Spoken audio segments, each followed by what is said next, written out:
Кайра Жагабов партиясы тууралуу сиздин Рамшек Ташиевдин партиясы кандидатын колдоо анык болуп калды дедиңиз. Анан сиз буга чейин 2015-жылы бирөөгө бардыңыз эле, ката болуп калгандыгын айткансыз.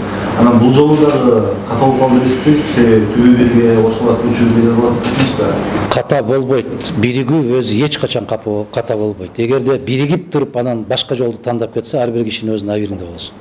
Биз бириккенде жанакы эрингенде биригип аткан жокпуз да. Эл жүрөгүңдү жеп бүттү да. Бириккиле, биригесин. Анан эмне?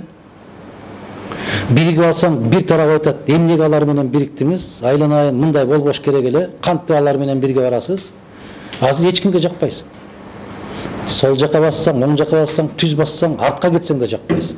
Ошондуктан эч качан коом баары кеңешип бир жолду тандап ала албайт. Ошол жол тандап кетүүчүлөр жыйналып туруп бир жолду тандап биригишибиз керек. Биригүү бул дайым жакшылыкка алып келет. Бирок ортодон анан жанагындай болуп милдеттемелерин аткарбай кетип кала турган болсо, анда ар ким өзүнө. Кээде ушундай бир кыйнап жиберет да эл. Эл кыйнап жиберет да, баарын башын бириктирип, мына ушу сөз сиздер деле сөздү ушунан баштадыңар. Бириккиле. Көз караштары, баалуулуктары ар кандай болгон инсандар бириге албайт да. Мына мисалы Сооронбай менен бириксе болобу, Жээнбеков менен бириксе болот, бирок ал Атамбаевдин ишин улантам деп атса кантип биригесиң? Дагы башка бир инсандар менен бириксе болобу, бириксең болот, колдоп койсоң болот. Бирок анын жолу башка болуп атса кантип? Мына эсиңиздерде барбы? Ошол 15-жылы Өмүрбек Текебаев менен аябай каттуу күнөөлөдү эле го. Мына бүт баары макул болду. Көгөрүп жалгыз калдыңыз Адахан Кимсанбаевич. Мен жалгыз калсам да тарых далилдеди го, чындык мен тарапта экенин. Ал нерсе болбостугун тарых өзү көрсөттү го. Мына караңыз, 2015-жылы ушундай сөз болду эле. 2016-жылдын аягынан баштап жабырды ким тартып атат? Эң каттуу жабыр тартып аткан өзү го. Ал болбойт экен го. Ал ыкма жарабайт экен го. Же сөзсүз түрдө өз башыбыздан өтүшүбүз керек. Тажрыйба көрсөтүп атпайбы? Мына кече Отунбаева сотко барып алып, аябай бир Венерадан түшүп келгендей сүйлөгөнүнө таң калдым. Соттордун баары партиялык болуп калган турбайбы деп. Мен эмне дедим 10-жылы? Сен кайдан түштүң айланайын? 10-жылы бүтүн Кыргызстанды соттоп парламентке киргизбей коюп атканда эмне менен чечти эле маселени? 2015 кандай чечти? 2011-жылы президенттик шайлоонун кандай өткөнүн кандай чечти? Ошондуктан Отунбаева инсан катарында шек келтирбейм, бирок бүгүн ушул Венерадан түшүп келгендей болуп таң калышы бул айбирсиздик. Ачык эле айталы. Ошол мезгилде да ушундай болуп келген, азыр да мындай болот. Эгер эртең шайлоо тиги кишинин жолун улантам деген азамат утуп келген болсо, мындан 5 бетер болот. 2018-жылдын кайсы 1-январдан депи жаңы кылмыш жаза кодекси ишке кирет, туурабы? Кыргызстанда. Туура? Ал кылмыш кодекси ишке киргенден кийин билесиңерби, көчөгө чыгып чүчкүргөндөн да коркосуң. Ал жерде өтө кооптуу нерселер катылган. Ошону бүгүн токтотушубуз керек. Бүгүн токтото албай турган болсок, эртең кеч болот. Азыр сүйлөшүүлөр болуп атат деп атасыз. 4 тилдик эмес, андан тышкары дагы Бабановдун атын атадыңыз, Сариевдин атын атадыңыз. Ошол сүйлөшүүлөрдө мына көпчүлүгү сурап атат. Бүгүнкү күндө саясий куугунтук менен же ошо саясий буйрук менен камалып кеткендерге эгерде сиздердин түзгөн ынтымактан жалгыз бирдиктүү талапкерчи балы утуп келсе, бүгүнкү күндө камакта алынган Садыр Жапаров, Текебаев, Бекболот Алгарбековдор, элдик парламенттин мүчөлөрү, жаштардын өкүлдөрү бар, Максат Кунаков. Ошолорго карата кандай мындай саясат жүргүзөсүздөр? Саясий өңүттөн камалгандардын баарына мунапыс жарыяланат. Баары бошотулат. Мына ошол аларды саясий өңүттөн карап, ошолорду соттогон азамат соттордун баардыгы өздөрүнүн жоопкерчилиги каралат. Себеп бизде бир сабак болушу керек. Мына Кууловду убагында соттогон сот эч кандай жооп тарткан жок. Исмаил Саковду соттогон жооп соттогон сот эч кандай жоопкерчилик тарткан жок. Мына ошо соттордун өзүнүн жоопкерчилигин мойнуна илиш керек. Эмне үчүн бийликтин ыраңына, алардын айтканына жараша сот чечимин чыгарасың? Мына биздин 15-жылы бүтүн Кыргызстан жеңип турган жеринен жогорку кеңешке киргизбей койгондук үчүн ким эле жана фамилиясы Ажибраимова эмне деген сыйлык алды? Минскиге эл аралык сотко сот болуп кетти. Алар сыйлык алып атат да. Жооп бере турган кезин билиш керек. Эртеби кечпи баары бир жооп берет. Мына ошону түшүнбөй атышат. Тилекке каршы түшүнбөй атат, сабак албай атат. Кайра Жаралов партиясын сиздер баарыңыздар биригип макулдашып 11-inde өтө турган съездине бир чечимге келген жыйынтыкпы же бул? Жок. Биз бир чечимге 11-inde өткөрөбүз деген чечимге келген жокпуз. Партиябыздын аты Кайра Жаралов болот деген чечим жок. Бул келип түшкөн бир ондогон сунуштардын бири.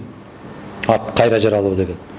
Анын ичинде бир керемет сунуштар дагы бар. Ала Тоо партиясы болсун деген дагы, Эл биримдиги деген партия болсун деп, Ак Тилек деген партия болсун деп, дагы башка аттары бар. Анан муну жамааттык ушул 3 партиянын ортосунда болуп аткан маселе болгонуна байланыштуу муну жамааттык ортодо кеңешип, келишип, баягындай протокол менен олтуруп, акылдашып чечишибиз керек эле. Тилекке каршы андай болбой калды, шашылыш түрдө жарыяланып кетиптир. Мен андай партиянын аталышы андай болбойт. Анан 11-inde ушундай съезд өтөт деп жарыяланган экен. Мен ошол замат айтканмын, андай чечим жок бизде. 11-сентябрда съезд өткөрөбүз деген чечим жок. Бул мүмкүн бираз кечеңдейт. Эмнеге? Дагы бир жолу айтып атам. Жалгыз эле 3 партия эмес, ушул көптөгөн партиялар биригип бир чоң партия түзсөк деген сүйлөшүүлөр жүрүп атат. Ошондуктан биринчи пайдубалын койгондо туура коюшубуз керек. Дагы 7 партия болобу, 10 партия болобу, мүмкүн андан да көп болуп кетиши мүмкүн. Баарыбыз бир чечимге келгенден кийин анан баягындай биринчи уюштуруу съездин ошондо жарыялашыбыз керек, өткөрүшүбүз керек. Бирок бир эле учурда айтам, муну көпкө созбошубуз керек. Суроо келиптир. Саламатсызбы, окуп коесуздарбы дейт. Жогорку жактан мамлекеттик жумуштагыларды коркутуу башталды. Башталса жакшы. Шайлайсың же жумуштан кетесиң деген бул чындык дейт. Ошону кантип токтотсо болот дейт. Мен токтотом бейм. Шайлоо жумуштан кетесиң дегенде кыйратып аткан эмне жумушубуз калды? Ошо кишиден өзүнөн сураш керек да, эмне кыйратып аткан, кайсы жумуш бар? Мектептин мугалимдигинен кетесиң деп коркутат. Мектепке мугалимдерди таппай жүрөт. Кимди кетирет? Эми муну шылтоо кылбайлы да. Анан дайым мен жыйындарда айтып келем. Өзүңдүн атаңдан коркпойсуң, өзүңдүн энеңден коркпойсуң, күйөөңдөн коркпойсуң, аялыңдан коркпойсуң, мектептин директорунан коркуп каласың. Бул шылтоо. Анан жанакы добуш берүүчү жерге киргенде жалгыз өзүң киресиң, өзүң көрүп турасың, жараткан Алла көрүп турат, башка эч ким көрбөйт. Ооба да сиз айткандай болот деп туруп, өзүңдүн каалаганыңа добуш бере бер да. Качанга чейин шылтоо издейсиңер? Бизди коркутуп атат, паспортуңду бер деп атат, паспортубузду жыйнап алды. Бербей кой. Бербей кой. Керекпи кредит алып алып эле бербей эле коюп атпайбы? Ошо добушка келгенде эле коркуп калып атат, мен түшүнбөйм. Ошондуктан жоопкерчилик эки тараптуу болуш керек. Биринчи кезекте коом оңолмойын, бийлик оңолбойт. Коом тазаланмайынча бийлик тазаланбайт. Тескерисинче бийлик тазаланмайынча коом таза болбойт. Жоопкерчилик бирдей. Жанагы биригүүгө келгенде бул көп элдин кыялы биригип чогуу башса дегенчи. Бирок ошого келгенде баардык саясатчылардын тымагы көп учурда мындай жол бербей келгенде ар биринин өзүнүн тийиштүү колдошчусу бар, каражаты бар, ар кандай мүмкүнчүлүктөр, шайлоодо утуп чыгуу мүмкүнчүлүктөрү бар да. Эгерде мындай ошо ынтымакка келсеңиз, сиз өзүңүз баягы тымагыңызды тизгиндеп, жол бошотуп бергенге даярсызбы мындай? Кыргызстандын кызыкчылыгы үчүн. Мен 2 ай баштап, 3 ай баштап төгөрөк столдо айткам, мен даярмын. Мен даярмын. Эгерде 5 жыл башта сураса даяр эмес элем. 10 жыл башта сураса да даяр. Жаштык курчтук. бүгүнкү күндө жылдан жылга күндөн күнгө мамлекеттүүлүк жоголуп баратканын көргөндөн кийин, эгер ошол жоголуп алсырап аябагандай алсыз мамлекет болуп калганына таразанын бир четине коюп, бир четине сен президенттик шайлоону утуп алганың болуп турган болсо, сен утуп алганың жерге курсун. Утуп алганың жерге кирсин. Адамдын ички шайтаны бар деп айтып келем да, эго деп коет орусча. Ошол шайтан эч качан жол бердирбейт да. Эмне үчүн эки киши урушат? Ушуга жол бошотуп бер десең, ичиңдеги шайтан айтат да, сен андан кыйынсың, кантип жол бошотосуң деп. Мен бошотом. Эң күчтүү баатыр адам ким? Ал өзүнүн ички нафсисин тыя алган киши ошондо баатыр болот. Бирөөнү жеңип, бирөөнү уруп баатыр боло албайт. Сен биринчи кезекте өзүңдү жеңишиң керек. Анан бирге боло аласыңарбы дегенде, мына азыр эле биз сүйлөштүк. Ошол Акмат Келдибеков менен Элмырза Сатыбалдиев, дагы бир канча кишилер. Биз кимдер кайсы жакка кетпесин, биз бекем бирге бир билек, бир тилек болуп туруу жөнүндө. Баягы бир партиянын, күчтүү партиянын түптөө боюнча. Дагы бир жолу макулдашуубузду бекемдедик. Ошондуктан жана ар кимиси тарап кеттир, башка жакка кеттир деген сөз туура эмес. Президенттик шайлоодо бирөөлөрдү колдоп кеткендерге менимче алардын өздөрүнө суроо берсеңер, өздөрү жооп берсе туура болот.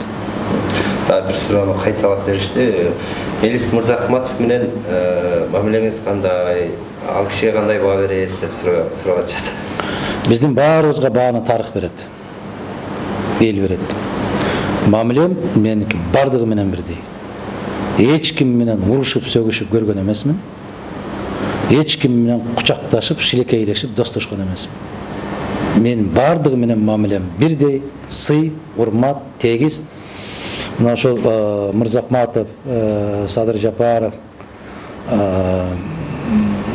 баягы күнөөсүз түрмөдө жаткан азамат жигиттерибиздин баарын тескерисинче бириктирип туруп, бүгүн өйөктөп калган мамлекетти көтөрүүгө биргелешип аракет жасаган болсок, жараткандын алдында дагы, какшап аткан элдин алдында дагы өзүбүздүн вазыйфабызды аткарган болот элек, бирок тилекке каршы баягы мен айткан жин шайтандар ичине толуп алган азаматтар ал жолго бара албай атат. Тескерисинче кичине башы көтөрүлгөн, көзү көрө билген азаматтарды тепкилеп олтуруп, бүтүндөй элди бүгүнкү күндө маңкуртка айландырабыз деген саясаты жүрүп атат.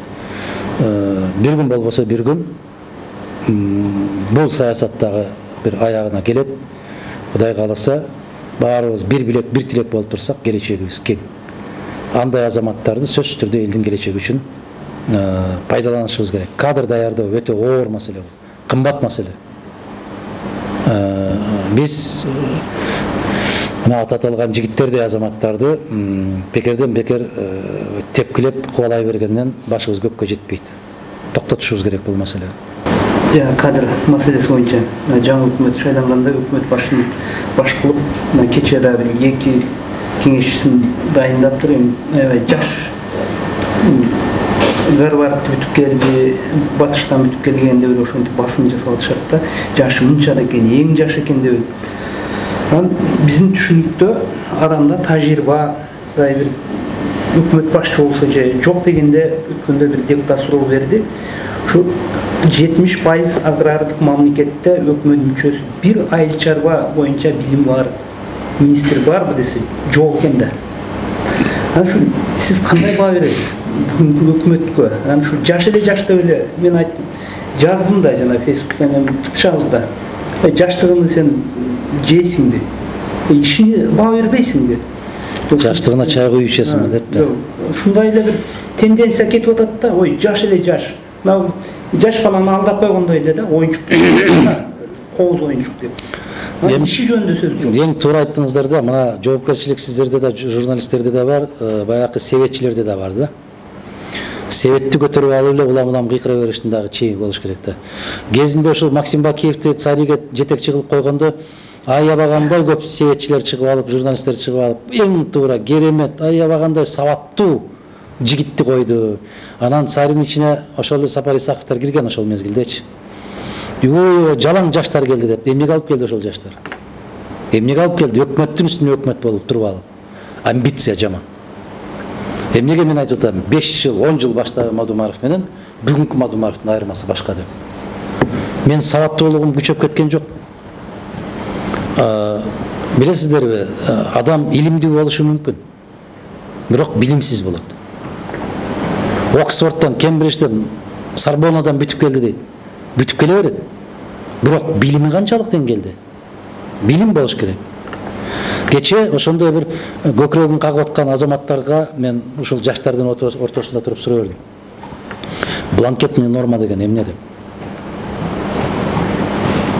Биз дейт, кесибиң эмне десем, укукчумун дейт. Укук факультетин бүтүргөнсүңбү десем, ооба дейт. Бланкетный норма деген эмне десем, билбейт. Отсылочный норма деген эмне, билбейт. Органический закон менен конституционный законун айырмасы эмне десең, мына 120 депутаттын ичинен 3-өө жооп бербесе, 117си жооп бере албайт. Анан кантип мыйзам жасат? Органический мыйзам менен конституционный мыйзамдын айырмасын билбейт. Ошол сыяктуу мен өткөндө эле ушул бир кесиптешиңиз сураганда айттым эле, пионерлердин үйүнүн курушун кереги жок өкмөттөн. Дом пионеров строить нельзя деп. Россияда ушул окуя болуп өткөн. Кириенканы алып келип, жетекчи кылып коюп алып, аябаганда каттуу реакция болгон. Не болду натыйжада? Аябай каттуу түшүп кеткенден кийин Евгений Максимович Примаковду алып келип, араңдан араң көтөрүшкөн. Бул биздин көз алдыбызда болгон тарых. Биздин кошуна мамлекетте болгон. 27 жаштагы жигитти министр кылып, 26 жаштагы министрдин биринчи орун басары кылып, 1 жылдан кийин аябай каттуу сөгүш менен кызматтан кеткен. Менимче гейлери азырга чейин жоопкерчилик тартып отурушат. Болбойт. Жаштар келгенде жакшы, ишке келгенде жакшы. Бирок андай эксперт жасоо мүмкүн эмес. Мамлекет менен жасаш мүмкүн эмес. Тескерисинче мына ордуна ошол министрге аябай талант, тажрыйбалуу инсанды кой дагы, жанына 3 орун басарды ошол мактап аткан жаштардан коюп кой. 5 жыл билим алсын. Илимди алып келиптир, рахмат. Эми билим алсын. Айырмасы эмне? Илимди китептен алат. Билимди бул тажрыйба турмуштан алат. Экөөнүн айырмасы аябай чоң. Бекеринен биздин акылман инсандар айтпайт. Илимдүү экен, бирок билими тайык экен деп коет да. Билимсиз экен деп коет. Бул мусулманчылыкта дагы акыреттин белгилери катарында дейт. Акырет болуп атканда дейт, четинен илимдүү болот дейт, бирок баары билимсиз болот дейт. Мына ошол билимсиз болгондуктары үчүн баягы анча-мынча кишилер баягы арак ичсе болот экен, намаз окуй койсо болот экен деген сөздөрүнө жооп айта албай отуруп атпайбы? Алар түшүнүксүз да, алар бийликтен коркуп айта албайбы, же Алладан коркпайбы?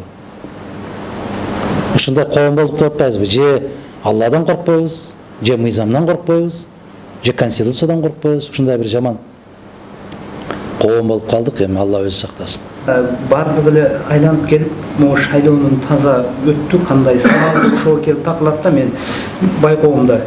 Бизде бир карасаң, чындап эле укмуш автоматташтырылган да, бардыгы эле. Барасың, добуш бересиң, кнопканы басасың, ал автомат. Эмне үчүн ошол замат автоматтык түрдө БШКда көрсөтүп турбайт? Мисалы мен 2015-жылы Түркияда кайталап ноябрда парламенттик шайлоо болду. 3 айдын 4 айдын ичинде өзүңүз жакшы билет. Ошондо таң калдым, Анадолу агенттиги менен ТРТда стажировкада болчумун. Анадолу агенттиги менен БШКсынын алардын келишими бар окшойт. Саат эмес, минут эмес, секунд сайын көрсөтүп турат экен да. Ак партияга мынча добуш берилди, жана берки партияга мынча Кылычдароглу деген 2-нчи орунду алды, ошонун партиясына мынча добуш берилди деп тимеле эмелер сандар алмашып көрсөтүп турат экен да. Таптаза эл бир мына жакшы билесиң, шек санабайт экен да. Аларда биз ушунчалык артта калыппыз да, 100 жыл, 200 жыл артта калып турбуз. Көчөнү оңдоп берем, анан добуш сат бул деген бул 18 күн деле калып турбуз да. Анан өткөндө тиги Ак кемеде болгон жолугушууда да айттым да, ушунчалык бир күчтүү мамлекет болуп эсептелген пайгамбардан кийин эсептеген мына имам Хамейни Ирандагы шайлоодо Ибрахим Раис дегенди колдоп туруп алды. Азыркы президент экинчи мөөнөткө шайланган бул чыкты, эл колдоп кетти, элдин эркине каршы эч нерсе жок. Ошол күнү алдын ала деп туруп жыйынтыгын чыгарды. Ошол күнү кечинде Путин куттуктады. Анан бизде ошону кандай жол менен болсо да киргизбесе, менде дагы бир такталган маалымат бар. Ол эме деген автоматташтырылган биометрика валидация деген бардыгы шайлоодо добушту отуруп эле бир кнопка менен жасап коюш үчүн жасалган система экен да. Анан ошол Түркияда эч нерсе жок. Кара конвертке эле добушун берип туруп ошого килейлеп чаптайт экенсиң, ал жерге кол менен эсептеп отчетту берип турат экен. Бұл қол менен эсептеп берет. Мына караңызчы. Мен Түркияда ошол 3 шайлоону башынан өткөрдүм, көрдүм. 80 миллион калкы бар. 52 миллион шайлоочусу бар. 52 миллион. 52 миллион шайлоочусу бар мамлекетте. Саат кечинде 8-де шайлоо бүтсө, 8:30-да жарыяланат. Караңыз. Жарым сааттын ичинде, жарым саатка жетпей жарыяланат. Эң туура айттыңыз. Эмне үчүн бизде ошондой жасаса болбойт? Жасаганды каалабайт. Коркот. Өткөн 15 жылкы шайлоодо айтпадымбы мен? 2 гана шайлоо тилкесин ач. КТРди түз эфирден алып бар. Ошол жерде эгерде биздин бүтүн Кыргызстандын пайдасына 1 бюллетен ашыкча чыкпаса, мен саясаттан биротоло кетем деп. Жарыя кылдымбы? Жарыяладым. Эгер Мадумаровдон кутулуунун эң арзан жолу ушул беле, бар коркпосоң КТРди алып бар дагы түз эфир уюштур. Ошол 2 жашыкты төп, эгер менин айтканым туура эмес болсо, мен саясаттан кетем дедим. Жасай алдыбы? Жасай алган жок. Жасай да албайт. Мына Россияны караңыз. Баягы эң сыр деген аскер самолетто түшүп кеткенде ошонун кара жашыгын түз эфирде ачты. Биздин БШК өзүнүн жашыгын ача албайт. Титрейт, демеле калтырайт, коркот. Бул деген сөз шайлоо Кыргызстанда эч качан таза өтпөйт деген сөз. Бүгүнкү күндөгү сөз шайлоо кандай өтөт эмес, шайлоонун эртеси эмне болот? Мына ушул өтө актуалдуу маселе. Эртеси эмне болот? Мына жарыялап атпайбы? Мен өзүм өстүргөн бала өкмөт башчысы болду. Эртең менин досум президент болот. Чечип коюптур го. А эмнеге шайлоо өткөрүп атасың анда? Чечип турго, бүтүп турго. Бұл ұят мәселе. Мына 2 миллион 300 миң киши катышып атат да шайлоо. Биз бүтүн Кыргызстан катышканда гана 3 миллион 200 миң кылып берген. Эсиңиздерде барбы? Бүтүн Кыргызстан аттай албай калсын Астанадан деп шайлоочулардын санын 3 миллион 200 миңге чыгарып берген. Бир түндө 400 миң шайлоочу кошкон. Түндө. Айбирсиз, ыймансыз отурумдукчулар ошого барган. Бүгүнкү күндө дагы ошол азыркы айтып атат, шайлоого 2 миллион 100 миңдин тегерегинде киши катышат. 100 миң деген биздин шайлоочуларыбыз Россияда, Казакстанда жүрүшөт. Эмне үчүн алардын укугун ажыратты? Эмне үчүн аларга шайлоо тилкелерин ачып бербейт? Эмне үчүн Россиянын өзүндө 4 жерге ачып коет? Кантип ал жерде 1 миллион жаран жүрсө 4 жерден добуштан өтөт. 250 миңден өтөбү. 2 миңден ашык болбош керек тилкеде. Булар атайын жасалып атат ошол нерселердин баардыгы. Бул бийлик бүгүнкү күндө эч качан бул мамлекеттин элдин пайдасына иштебей турган бийлик. Шайлоо таза өтпөйт. Мени канча жолу сурасаңар айтам. Шайлоо таза өтпөйт. Себеп момундай Корейдин кара жашыгы менен биз менен монголдор гана өткөрөт, башка эч ким өткөрбөйт. Монголдорду да менимче азыр ошодон баш тартып, мына азыр оппозиция утуп алды. Бүгүнкү күндө белгилүү, тиги бийликтин кандидатына 52% тартып коюптур, бүтүптүр шайлоо деп эл сөз кылып атат. 52% болот. Жок, 57 жашта болгондугу үчүн 57% менен токтотот имиш. Мына шайлоонун жыйынтыгы. Ошондуктан баарыбыз тикеден тике туруп каршы чыгышыбыз керек. 2 миллион шайлоочудан 1 миллион 800 миң катышса, 1 миллион 800 миңди санай албай бир жума жатат. Арсыз өлкө. Уятсыз өлкө. 2 миллионго жетпеген добушту бир жума эсептейт. Америкада билесиз канча 100 180 миллион, 190 миллион шайлоочусу бар. 10 мүнөттөн кийин жыйынтыгы чыгат. БШКдан шайлоодон жыйынтыгы чыга электе утулган киши аны куттуктады деп кабар угабыз. 190 миллион, 200 миллиондон ашык шайлоочусу бар өлкөдө 10 мүнөттөн кийин чыгат. Эмне үчүн сары майдай катып жатат 2 жума? Ал жагын оңдойт, бул жагын оңдойт, өчүрөт, кайра жазат. Бул жеткен абийирсиздик. Эртең дагы ушундай ыкмага салабыз деп атат да. Анын акыретин кандай болот, жалгыз жараткан өзү билет. Бирок ошондой жол менен барабыз деген болсо, биз чечкиндүү кадамдарга барышыбыз керек. Өзүбүздүн жеке амбиция үчүн эмес. Керекпи? Мен өзүмдүн жеке амбициям эмес, бир болбосо бир мамлекетте мыйзамдуулук болуш керек деп мен өзүмдүн талапкерлигимди алып болсо да күрөшкөнгө даярмын. Себеп алып коюп күрөшүү жеңил да. Өзү үчүн күрөшүп атат дейт да. Коштон эле айтат да, өзү үчүн жан күйдүрүп атат. Жок. Мыйзам үчүн жан күйдүрүп атканды дагы бир жолу далилдеп коюш керек. Бүттүбү суроолор? Рахмат, дем алыш күнүнө карабай келгениңиздерге. Рахмат. Ийгиликтер болсун баарыбызда.